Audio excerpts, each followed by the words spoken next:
We have a fuel sump. So that guy right there is our fuel sump.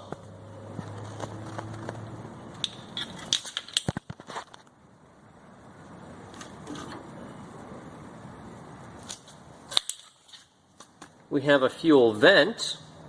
We have a jacking point, our tie-down ring,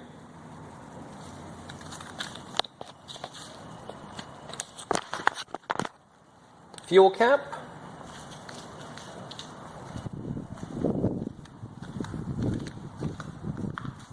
our spinner, propeller, nose gear tire, so that's our tire, our nose gear wheel, nose gear strut, that whole shock absorber assembly there.